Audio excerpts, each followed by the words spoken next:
Hello out there, I'm the oldest nerd. Today we're talking about the two-part episode of Deep Space Nine, the first one called Homefront and the second called Paradise Lost. Now, in this, Sisko and Jake and Odo go to Earth on a special assignment by an old commander of Sisko's. In fact, this admiral was once a ship's captain, and Sisko served as the first officer on that ship. And it was his first time to go from engineering to command, and it had a lot to say about his entire career. So he had a great deal of admiration for the admiral and for what he had done for his career and for himself, and got to know him pretty well to think that he knew all about him, but he couldn't be more wrong about that. That's more shown in the second part than in the first. In the first, much of what we see is that Sisko is given an assignment. He is to be temporary chief of security for Earth because he knows more about changelings than anybody else in Starfleet because of his ability to he's contacted them and dealt with them from Deep Space Nine. They brought Odo along as well as another person who helped write the report on everything that Starfleet knows about changelings. And what we don't know until the second part is that the Admiral was so concerned about changelings that could look like anybody and look like anything and come to Earth and invade without anybody knowing it and to wreck the paradise that Earth has become, that it would be necessary to do some things in order to save that. In Sisko's words, you're trying to save Utopia by destroying it. And of course, the Admiral does not agree with this, but this is where the nuance comes in. We don't just have the bad guy. The Admiral thinks that he is doing the right thing. Sisko thinks that he's doing the right thing. His father, in the first episode, which played by Brock Peters, who played an admiral in one of the Star Trek movies, and once again, a very good actor, plays Sisko's father, who is someone who is gotten to the age to where he doesn't want anybody to tell him what to do, or go to the doctor, or take his meds, or do anything that would keep him from running his restaurant in New Orleans. And he explains it very well. He said, it's a full-time job to keep up with your health, and I don't have time for two jobs. So we see something about the 24th century economy in which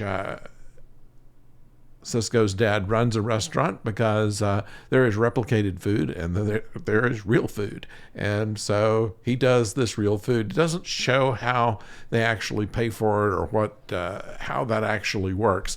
And that's one of the things in Star Trek you never really are certain about. There are some people that use money and some people that don't. Some people that have things and some people that don't. Although nobody goes without, there are a number of people that have more. And they never really explained that. They did perhaps a little bit with Picard having inherited some things, but it's hard to tell just the idea of ownership, even that they mention it in the first episode. But what we do is we look into more of a concept of freedom and security and the tug of war between them. If you want to be completely free,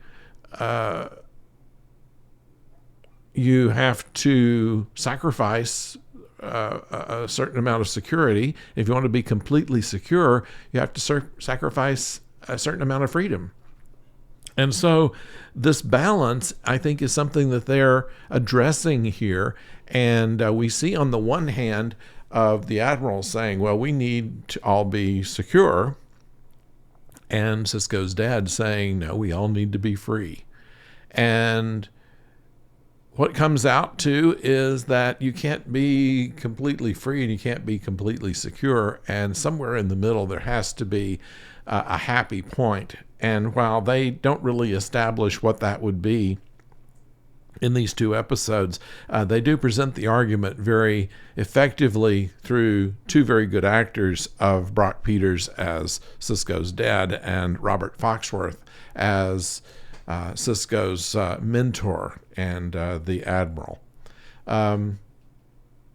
Federation president here apparently is in San Francisco when in other areas the Federation headquarters, the Federation capital was actually Paris, but we won't go into detail like that. It could be one of those things like in some places where the capitals move around as they rotate, although it seems to always be on Earth. And that's one of the things, too. They do separate the fact that what they're considering is defending the Earth and then making inroads on the Federation after that. So there is that push and pull there that we've never really seen before as the Federation being one happy group of planets. They do have a certain Earth centrism to this particular pair of episodes. But we also see a little bit in Jake where he gets some of his obstinacy. It comes from his grandfather. And this sense of duty that Sisko has is kind of in contrast to the freedom that's desired by his father and by Jake. And so that's an interesting thing to look at there. And we have Nog as a useful tool in this episode to link between what the Admiral is doing and the decision that Sisko has to make when it comes down to this. And then we throw Odo in as well in order to give it the science fiction element and to allow him to get out of scrapes he wouldn't be able to if he weren't there. So that's kind of the show there. I think that it was well done. I think it was well written. I think that the concepts that it presented were well stated. And while the ending goes more toward the freedom element than it does the secure element, they don't really say that that's the ultimate answer, and that's a good thing. They basically point out that there's a push and pull. They acknowledge that that has to be addressed, but how it's supposed to be settled is left to the individual. And I think that's a pretty thought-provoking episode, and one of the reasons I'll find it one of my favorite two-parter episodes that they have here. Once again, great acting by Avery Brooks, great acting by Robert Foxworth and Brock Peters, and the story is tightly written and is very relevant to our own times.